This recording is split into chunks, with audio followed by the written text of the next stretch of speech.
Hello friends and welcome to Smart Coach. Today we are talking about the unification of Italy. Now, the unification of Italy and the unification of Germany falls under the same period of nationalistic upheavals in Europe.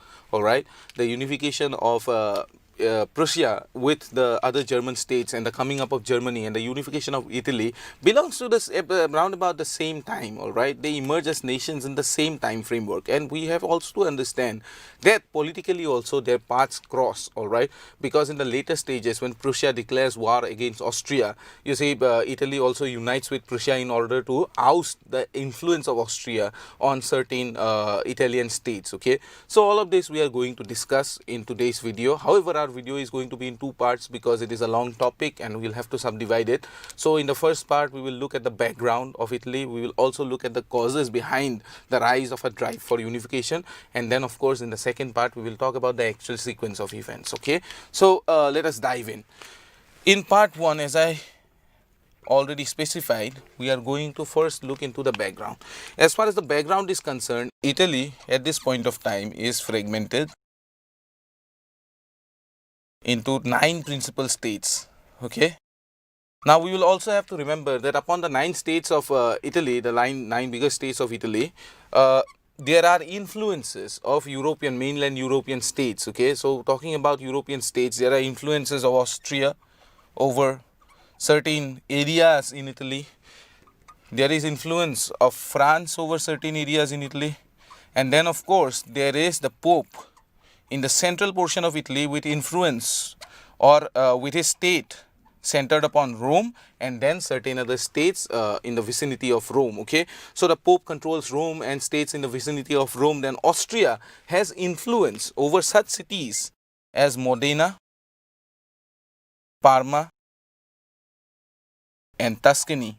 Okay, however, Austria directly controls Lombardy and Venetia. Okay, so these are the 2 states which Austria directly controls, and on top of that, the French influence extends over the southern portion of Italy. This is the northern portion of Italy. Okay, so in the southern portion of Italy, especially in Sicily and Naples, the Bourbon dynasty of France has control.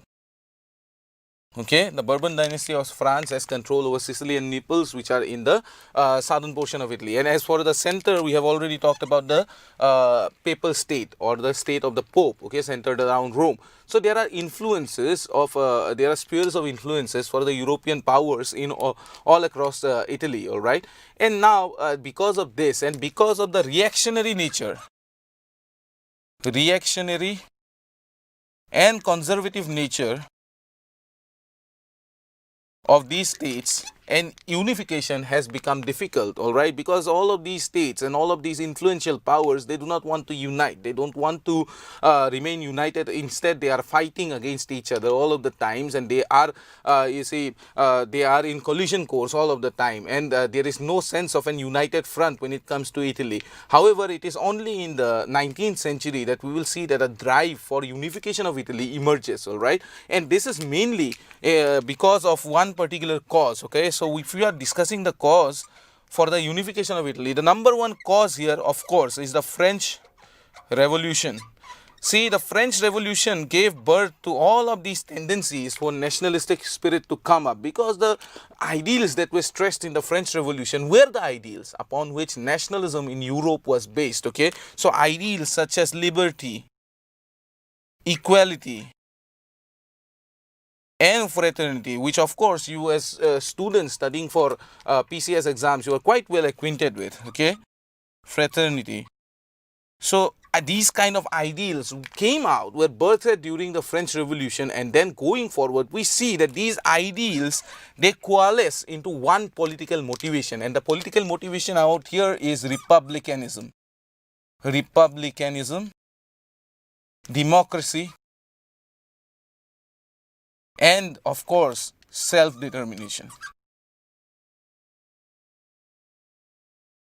So these ideals are born out of the French Revolution, but of course, French Revolution was contained within France. Okay, these ideals were born in France. How do they spread outside? The answer is simple: the Napoleonic Wars. Okay, the wars that Napoleon fought against the European powers, and in the course of which Napoleon spread out the empire of France all over Europe. And in this spreading out of the empire of France, it also spread in Italy. Italy also came under the Napoleonic rule, and because of the Napoleonic rule, for a brief period, of course, Italy was united, and it got a united structure of administration, a legal code, and it also got a united idea of what it means to be born out of a revolution. Okay, it got an idea of the French Revolution, the causes for which the French people fought in this revolution, and therefore we see that out of the Napoleonic Wars and the French Revolution, these ideas were born. And therefore it is not very far-fetched to see that a movement within Italy started to grow, okay,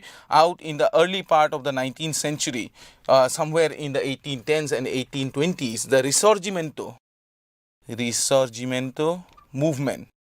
Okay, it took ground in Italy, which was supported by a militia of its own. If we're talking about militia, what is a militia? Militia is not an army. It is a ragtag group of people who are armed. Okay, it is not an army institutionalized by a state, but by people who have come together for a cause and they are willing to fight. Okay, this is known as a militia. So the Risorgimento has its own militia, the Carbonari. Okay, Carbonari. Okay, and this movement had started in Italy in the early part of the 19th century, and it is in this movement, it is through this movement that we see the first drives towards unification of Italy. So while talking about the background, this is the background for the unification of Italy. This is what's going on at the eve of the unification of Italy when the process begins. Of course, how is Italy going to be united? There are certain answers. Number one, it can either be a republic, or it can be a constitutional monarchy under one monarch, of course. And it can then also be a federation. If we are talking about republic, it is a republican form of government with a constitution, with democracy as the principle. Okay, this is one way in which Italy can get united. If we are talking about constitutional monarchy, out of all of the 9 states, one state will have to take the lead, and this, in the case of Italy, just like in the case of Germany it was Prussia, in the case of Italy the state can only be Sardinia. Okay, Sardinia is the principal state. Okay, Piedmont, Sardinia, the state which has the power, which has the military capacity and the political influence in order to be the leader of this Italian unification. Now apart from that, proposal for a federation was also present under the Pope.